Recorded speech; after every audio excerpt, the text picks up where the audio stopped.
Imagine you're driving a massive 18-wheeler down the highway. Now, imagine trying to fill up the gas tank of the car next to you while you're both flying along at 200 miles per hour, only inches apart. That sounds difficult, right? But in the sky, it's terrifying.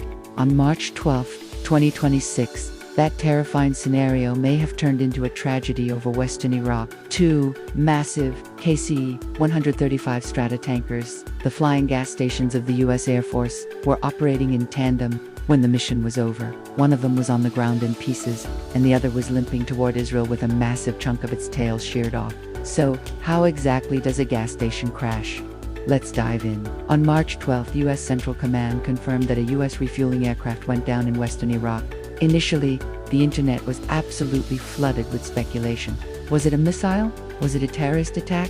But according to CENTCOM's official statement, the crash was not caused by hostile fire. It was not shot down.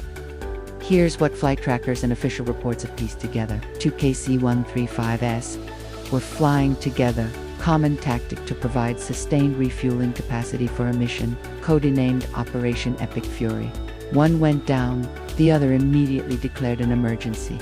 We watched as the surviving jet circled off the coast before making a desperate but ultimately safe landing at an airport in Israel. And when that surviving plane landed, the photos were shocking. A massive chunk of its vertical stabilizer, the tail fin, was completely sheared off. To an aviation analyst, that kind of damage tells a story. It tells us that something hit that plane, and it hit it hard from behind and above. So, let's look at the three main scenarios that aviation experts are considering right now. The first scenario is what we call passing the gas. Yes, tankers can actually refuel other tankers. To keep a strike package in the air longer, a receiving tanker flies in a very tight formation behind the leader. The boom operator then extends the fuel line directly into the receiver plane. But here is the danger zone. The margin for error here is basically zero. These are 100 down 50-ton aircraft. If the trailing pilot misjudges a throttle input by just 1% or hits a sudden gust of wake turbulence from the plane in front, the nose of their plane can surge upward right into the tail of the lead plane. It's a high-speed collision at 20,000 feet. If that boom snapped or the aircraft surged forward, it could easily result in the exact damage we saw on that tail fin. Scenario 2 is about flying blind. In a combat zone like western Iraq, you don't want to light up like a Christmas tree for enemy air defenses.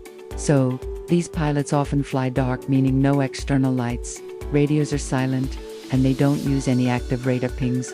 They have to rely on precise timing and formation flying.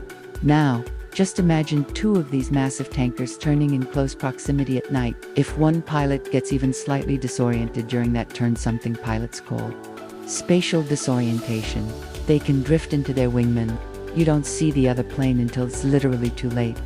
That type of collision usually results in a wing clipping a tail or a cockpit hitting a fuselage, which matches the debris pattern that we're seeing from the crash site. The third scenario, which was widely speculated about in the first few hours, was a surface-to-air missile fired by Iranian-backed militias. Iraq is full of these groups, and they do have a history of targeting U.S. assets in the region. However, we have to trust the data and the official statements. CENTCOM has officially walked back this speculation. They stated very clearly this was not a shoot-down. If it were a missile, the surviving plane would likely have shrapnel damage across its whole body, not just a clean shear on the tail. So, while the theory exists, the official evidence currently points away from it and towards an accident. But why should we care about a refueling plane crash? Because without the KC-135, there is no Operation Epic Fury. Let me explain the gas station strategy. Striking targets deep inside Iran, from bases in Europe like those in Cyprus, or Greece is an incredibly long flight. Fighter jets like the F-35 or F-16 simply don't have the fuel to fly 2,000 miles, drop their bombs, and make it all the way back. The KC-135s are the floating bridge that makes it possible. They wait in friendly airspace over places like Saudi Arabia or Iraq. When the B-2 Spirit bombers or F-15s take off, they meet these tankers over the desert, gulp down fuel, and then continue on into hostile airspace. The tankers don't fly, the bombers are grounded. It is that simple. These tankers and their crews are the unsung heroes of modern air power. And speaking of keeping things safe, Just like these pilots need to protect their position from enemy radar, you need to protect your personal data from data brokers. Once your personal info is out there, you get bombarded with spam, junk calls, and it can even affect your insurance rates or get your loan application denied. That's where Incogni comes in. Incogni helps protect your privacy by scanning data broker sites and automatically sending requests to remove your information. With their custom removal tool, you can copy the link of any site you find that's exposing your info, paste it, and click submit.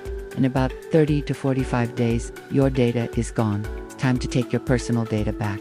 Use code 80 at the link in the description, incogni.com eTele, and you'll get 60% off an annual plan. Now, back to the mission. So, how did this flying gas station crash? As of now, the physics of the damage point directly to a mid-air collision. Whether it was a refueling boom accident or a tragic mistake during a dark formation turn, the result is the same. 6 service members were on board that plane. 4 have been confirmed deceased. It is a stark and terrible reminder that in aviation, even when flying in friendly skies, the margin between life and death is thinner than the very air they fly through. This is Rana Asif signing off. Stay safe and stay informed. Thanks for watching.